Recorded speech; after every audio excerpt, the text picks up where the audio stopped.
যে ভারতবর্ষের নির্বাচন কমিশন স্পেশাল ইন্টেনসিভ রিভিশনের নামে এ বাংলার মানুষকে তার ভোটাধিকার থেকে বঞ্চিত করবে এবং তারই প্রেক্ষিতে আমাদের দলের লক্ষ লক্ষ ছেলে পৌঁছে গেছিল মানুষের বাড়ি।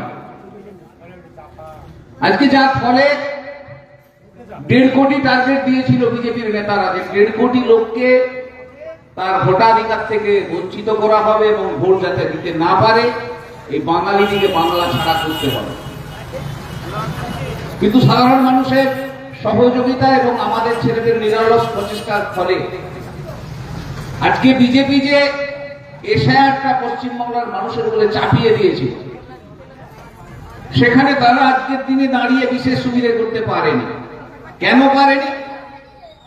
না, তৃণমূল কংগ্রেস প্রতিটা পঞ্চায়েত এলাকাতে একটা করে মানুষকে সাহায্য করার জন্য ক্যাম্প তৈরি করেছিল এবং প্রত্যেকের বাড়িতে বাড়িতে আমাদের ছেলেরা যে মানুষের যে ফর্ম ফিল আপ তার সুযোগ করে দিয়েছিল, সুবিধা করে দিয়েছিল। এবং সর্বোপরি যখন দেখা গেল যে বিজেপি এবং নির্বাচন কমিশন একদম স্থির করে ফেলেছে যে পশ্চিমবাংলার মানুষকে তার ভোটাধিকার থেকে বঞ্চিত করা হবে, ভারতবর্ষের ইতিহাসে প্রথম একজন দেশের মুখ্যমন্ত্রী সুপ্রিম কোর্টের দরজায় গিয়ে দাঁড়ালেন এবং বিচার চাইলেন বিচারপতির কাছে যে পশ্চিমবাংলার মানুষকে শুধুমাত্র বাংলায় কথা বলার জন্য বাঙালি হওয়ার অপরাধে তার জন্মগত যে অধিকার যা এদেশের মৌলিক অধিকারের ভিতরে পড়ে ভোটাধিকার থেকে বঞ্চিত করার যে চক্রান্ত, সেই চক্রান্তটা রুখে দেওয়ার আবেদন করেন সুপ্রিম কোর্টের কাছে। মহামান্য ভারতবর্ষের সুপ্রিম কোর্ট মমতা বন্দ্যোপাধ্যায়ের বক্তব্য শুনেছেন এবং গুরুত্ব বুঝেছেন যে পশ্চিমবাংলার মানুষের প্রতি যে নির্বাচন কমিশন যে নোংরা রাজনীতিটা করছে তার প্রতিকার করে দিয়েছেন। তাই আজকে 1,34,000 মানুষ বিবেচনাধীন আছে শুধুমাত্র আমার বাঁকুড়া জেলাতে। সেদিনকে মমতা বন্দ্যোপাধ্যায় যদি না ওই কালো গাউনটা গায়ে তুলে নিয়ে গিয়ে দিল্লির সুপ্রিম কোর্টে না পশ্চিমবাংলার মানুষের জন্য গোলা না ফাটাতেন, আজকে এই লোকগুলোকে ভোটের যে অধিকার সেই অধিকার থেকে বঞ্চিত করা হতো। আমাদের জয়পুর ব্লকেও প্রচুর মানুষকে বিবেচনাধীন হিসাবে রেখে দিয়েছে। আমরা গতকালই একটা সভা করেছিলাম কুচিয়াকলেতে, সেখানে আমরা দেখছি বেদমল একটি গ্রাম আছে, সেই গ্রামের যিনি পঞ্চায়েত সদস্য তার নামটাই বাদ দিয়ে দেওয়া হল ইচ্ছা করে এবং প্রত্যেকটা গ্রাম থেকে এই খেটে খাওয়া মানুষগুলোর নাম বাদ দিয়ে দেওয়া হয়েছে। এটা ইচ্ছাকৃত এবং পরিকল্পিতভাবে করা হয়েছে যাতে এই মানুষগুলোকে বিভ্রান্ত করা যায়। গত 28শে ফেব্রুয়ারি যে ভোটার লিস্টটা প্রকাশ পেয়েছে, সারা ভারতবর্ষে যে পরিকল্পনা করে এসআর করতে পেরেছিল বিজেপি, পশ্চিমবাংলার ক্ষেত্রে একটু হোঁচট খেয়ে গেছে। কারণ মমতা বন্দ্যোপাধ্যায়, অভিষেক বন্দ্যোপাধ্যায়ের নির্দেশে তৃণমূল কংগ্রেসের কর্মীরা, নেতারা সবসময় সজাগ ছিলেন বলে আজকে আপনার ভোটার কার্ডটা সুরক্ষিত আছে। আজকে আপনি এদেশের নাগরিক কিনা আপনাকে আর নতুন করে কোনো ফর্ম ফিল আপ করতে হবে না। নির্বাচন কমিশন নির্যাতন কমিশনে পরিণত হয়েছে পশ্চিমবাংলায়। বিজেপি ভয় পাচ্ছে, বিজেপি ভয় পাচ্ছে বলেই আজকে বাংলার মানুষের ভোটের অধিকার কেড়ে নেওয়ার পরিকল্পনা করেছে। এটাই তাদের বাংলাকে দখল করার একটা পরিকল্পনা। এই পরিকল্পনা হয়েছে দিল্লিতে বসে যে বাংলাকে কোনোভাবে কবজা করতে পারছে না বিজেপি। বাংলার মানুষ বিজেপিকে বারবার প্রত্যাখ্যান করছে। মেটিকুলাস ডিজাইন তৈরি করা হয়েছিল যেটার নাম ছিল এসআইআর, স্পেশাল ইন্টেনসিভ রিভিশন। এর আগে যতবার এসআইআর হয়েছে 2 বছর করে সময় লেগেছে। আপনি মনে করে দেখুন, আপনার তখন মাঠ ভর্তি ধান তোলা চলছে, তখন এসআইআর এর নোটিশ ঘরে ঘরে আধিকারিকরা এসে গেছে। সেদিনকে তৃণমূলের কংগ্রেসের ছেলেরা আপনার বাড়িতে এসে পৌঁছে গেছিল এবং বাড়িতে পৌঁছে গেছিল বলে, আপনার ফর্ম ফিল আপে সাহায্য করেছিল বলে আজকে আপনার ভোটার কার্ডটা সুরক্ষিত আছে, আপনার পরিবারটা সুরক্ষিত আছে। যেমন মমতা বন্দ্যোপাধ্যায় এই 15 বছরের রাজত্বে পশ্চিমবাংলার মানুষের জন্য একটা সুরক্ষার বলয় তৈরি করে দিয়েছেন। আজকে পশ্চিমবাংলার মানুষ কে বলতে হয়, আজকে পশ্চিমবাংলার মানুষকে না খেতে পেয়ে মরতে হয় না। আজকে যারা প্রজন্ম আছে এদের কাছে যদি আমরা ইতিহাসটা তুলে ধরি, যে বিগত দিনে একটা সরকার ছিল 3.5 দশকের সরকার, যারা কোথায় কোথায় বলতো গরিব মানুষের স্বার্থে ধরাহাতুড়ি কাটতে। তৎকালীন মুখ্যমন্ত্রী বুদ্ধদেব ভট্টাচার্য আমার এই জায়গা থেকে হয়তো 50 কিলোমিটার কি 70 কিলোমিটার দূর আমলাসোল বলে একটা জায়গা আছে, রাতারাতি বিখ্যাত হয়েছিল এবং কুখ্যাত হয়েছিল। কি খবরটা ছিল 2006 সালের মার্চ মাসে, যে আমলাসোলে আদিবাসী যারা খেটে খাওয়া মানুষ আছে এরা না খেতে পেয়ে মরে যাচ্ছে, এদের ন্যূনতম খাবারের ব্যবস্থা নাই। হই হই করে উঠল সারা দেশের মানুষ, যে মানুষ 2006 সাল আজ থেকে মাত্র 20 বছর আগে এই পশ্চিমবাংলার মানুষ অনাহারে মারা গেছে, পিঁপড়ের ডিম খেয়ে দিন কাটিয়েছে। কারণ সরকারি রেশন প্রকল্প ছিল, কিন্তু এই গরিব খেটে খাওয়া মানুষগুলোর কাছে রেশনটা তুলে আনার পয়সা ছিল না। মমতা বন্দ্যোপাধ্যায় মুখ্যমন্ত্রী হওয়ার পর এই খেটে খাওয়া গরিব প্রান্তিক মানুষগুলোর জন্য ব্যবস্থা করলেন দুয়ারে রেশন, এবং সেটাও বিনা পয়সায় আপনার বাড়ির সামনে এসে পৌঁছে যায়। কেন বাড়ির সামনে এসে পৌঁছে যায় না? আমরা দেখেছি রেশনগুলো ডিলার যেগুলো অনেক দূরে দূরে গ্রামে হয়, যারা খেটে খাওয়া গরিব মানুষ রেশন তুলতেই তার সারা দিনটা চলে যায়, তার একটা কর্মদিবস নষ্ট হয়। এ রাজ্যের মানবিক মুখ্যমন্ত্রী উপলব্ধি করেছিলেন, যদি আমি এই গরিব খেটে খাওয়া মানুষগুলো যারা রেশনের চালের উপরে নির্ভর করে তাদের বাড়িতে যদি বিনা পয়সায় পৌঁছে দিই, এই মানুষগুলোর উপকার হবে। আজকে আপনার বাড়িতে দুয়ারে রেশন প্রকল্পটা আপনার জন্যই করা এবং বিনা পয়সায় করা। আজকে কোনো মানুষ রেশন তুলতে পারেনি, এই আফসোসটা করতে পারেনি। বিজেপি বলছে পরিবর্তন চাই। কিসের পরিবর্তন? না আবার আপনাকে পয়সা দিয়ে আবার রেশন ডিলারের দোকানে সকাল থেকে দাঁড়িয়ে দুপুর বেলায় রেশন তুলতে হবে, এই পরিবর্তন চাইছে বিজেপি। বিজেপি পরিবর্তন যাত্রা করছে। আমরা জানি এ বাংলার মানুষ এই পরিবর্তন যাত্রাকে বিজেপির অন্তর্জলি যাত্রায় তৈরি করবেন। কারণ এই গ্রামের খেটে খাওয়া মানুষগুলোর হাতের কাজ কেড়ে নিয়েছে বিজেপি। আজকে 4 বছর আমার বাংলার মানুষ জব কার্ডে কাজ করতে পারেনি। বিজেপির নেতারা বড় বড় কথা বলছেন যে নাকি হিসাব দিতে পারেনি তৃণমূল কংগ্রেসের সরকার।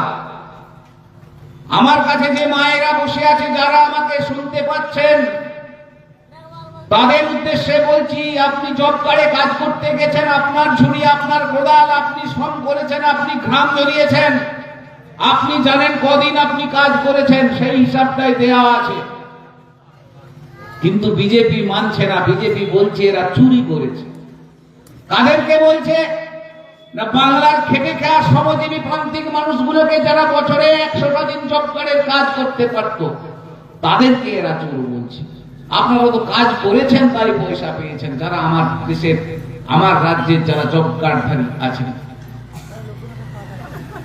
আজকের দিনে দাঁড়িয়ে আপনার বাড়িতে একটা করে স্বাস্থ্যসাথী কার্ড দিয়ে রেখেছে মমতা বন্দ্যোপাধ্যায়, যে কার্ডটাতে 5 লক্ষ টাকা পর্যন্ত চিকিৎসা করতে পারবেন।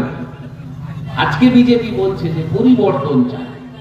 কিসের পরিবর্তন? না এই কার্ডটা কেড়ে নেওয়া হবে।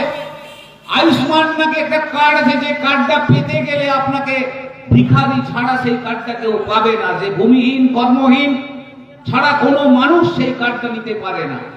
আজকে পশ্চিমবাংলার খেটে খাওয়া মানুষ, নিম্নবিত্ত, মধ্যবিত্ত, কৃষিজীবী, শ্রমজীবী থেকে মধ্যবিত্ত, সবার হাতেই কিন্তু দিদির স্বাস্থ্য সাথী কার্ডটা আছে। দিদি সবার কথা ভাবেন, আজকে সেটার পরিবর্তন করতে চাইছেন। আমরা কিছুদিন আগে এসেছিলাম একটা গ্রামে, ষষ্ঠীতলাতে একটা কর্মী বৈঠক হচ্ছিল। আমি সেদিনকে বলে গেছিলাম যে নির্বাচনের আগে মমতা বন্দ্যোপাধ্যায় জয়পুর ব্লকের জন্য একটা উপহার তৈরি করেছেন, সেটা আমি 1.5 মাস আগে সম্ভবত এসে বলে গেছিলাম। আমি সেই খবরটাও জানিয়ে রাখি আপনাদের। আমাদের যে বিলের পরে হসপিটালটি ছিল, যে জরাজীর্ণ অবস্থায় পড়েছিল, মমতা বন্দ্যোপাধ্যায় সরকার আসার পর সেটাকে 30 বেডের হসপিটাল করে দিয়েছিলেন, সম্পূর্ণ এসি এবং পরিষ্কার পরিচ্ছন্ন উন্নত হসপিটাল করে দিয়েছিলেন। আপনাদেরকে জানিয়ে রাখি, দিদি আরো 1 কোটি টাকা অনুমোদন দিয়েছেন জয়পুর ব্লক প্রাথমিক স্বাস্থ্য কেন্দ্র, যেটা এটা জয়পুর গ্রামীণ হাসপাতালে রূপান্তর হবে। আরো বেশি স্বাস্থ্যের সুযোগ পাবেন, এখানে আরো বেশি চিকিৎসার সুযোগ পাবেন। 60 বেডের একটা ঝাঁ চকচকে হসপিটাল হবে জয়পুরে। আজকে এটার পরিবর্তন চাইছে বিজেপি। আজকে রাস্তা থাকেনি, ইলেকট্রিকের লাইন ছিল, কিন্তু ইলেকট্রিক থাকতো না, লোডশেডিং থাকতো। আজকে তো রাস্তাঘাট যেমন উন্নতি হয়েছে, আজকে 23 ঘন্টার বেশি আজকে বিদ্যুৎ সাপ্লাই দিচ্ছে। আর এটার পরিবর্তন চাইছে বিজেপি।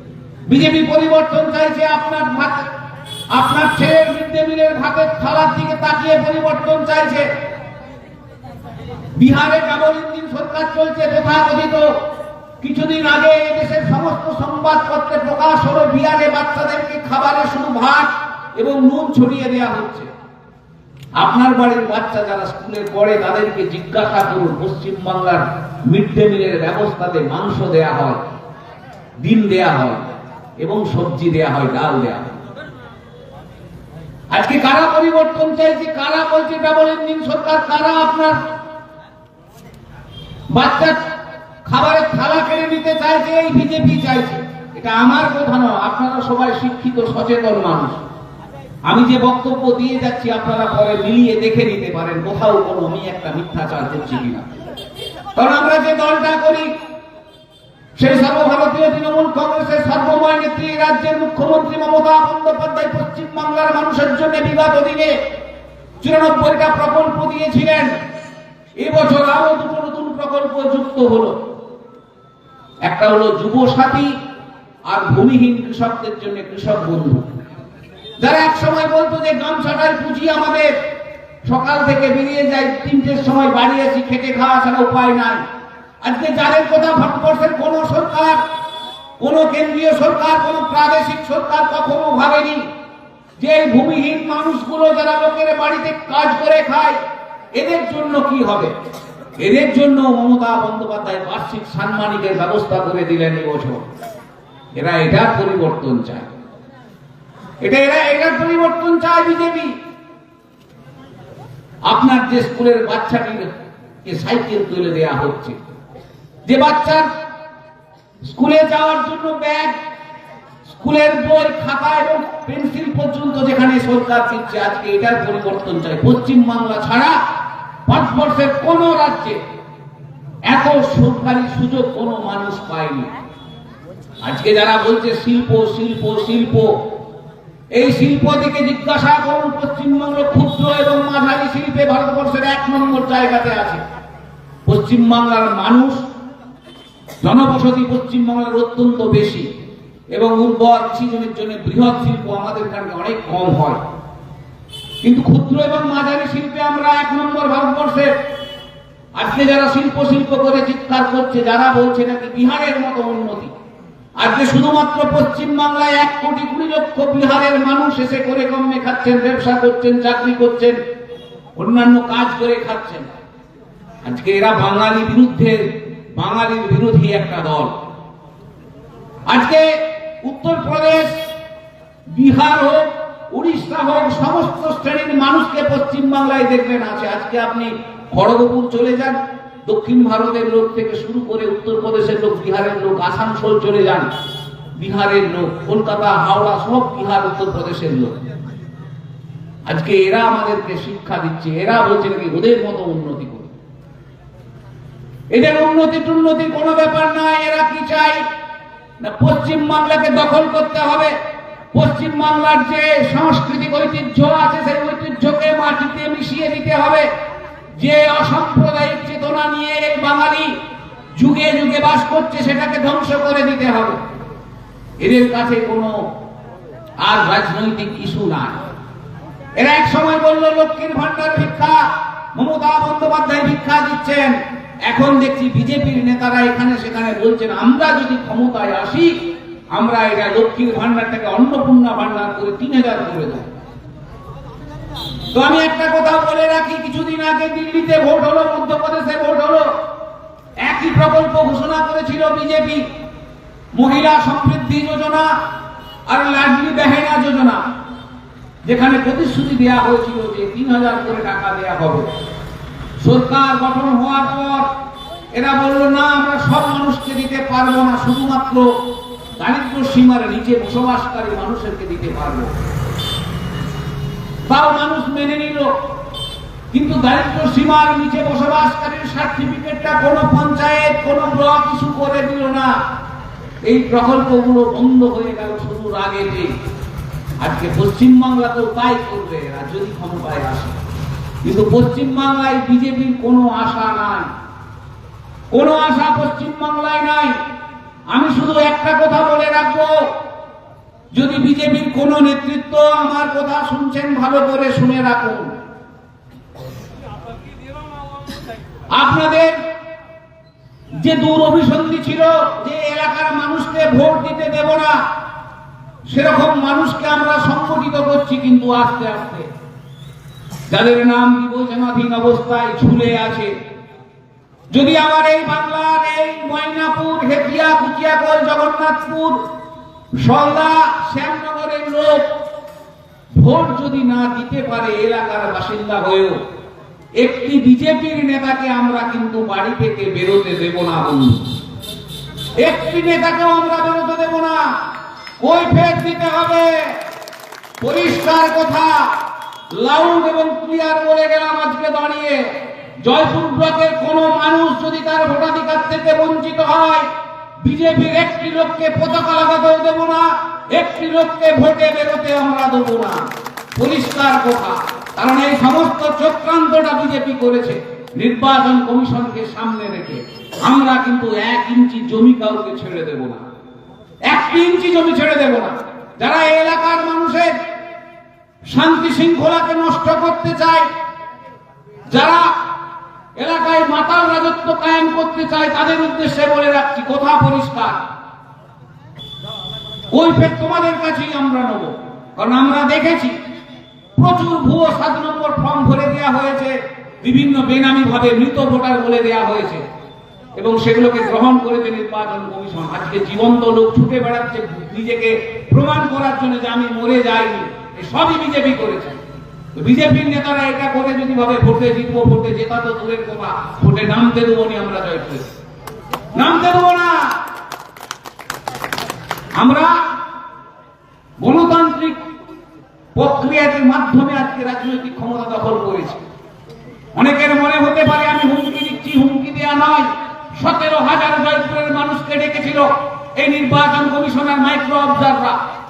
আজকে 70 বছর থেকে শুরু করে 80 বছর, 90 বছরেরা ক্লান্ত পরিশ্রান্ত হয়ে গেছে এই লোকগুলো। এরা সমস্ত নথি জমা দিয়েছে, এখানে এরা বাংলাদেশি খুঁজে পাচ্ছে, এখানে মহিলাপুরে রোহিঙ্গা খুঁজে পাচ্ছে, আর বিজেপির নেতারা বলছে নাকি এরা রোহিঙ্গা বাংলাদেশি বলে বাদ গেছে। তো এই রোহিঙ্গা বাংলাদেশিরাই ভোটের আগে বেরোবে। আমি বিজেপির নেতাদেরকে বলছি, এদেরকে আটকাও, তারপর আমাদের সাথে মোকাবিলা করবে। কেমন তোমরা ভোটটা করতে পারো দিন। 17,000 মানুষকে হয়রানি করছে শুধুমাত্র জয়পুর ব্লকে।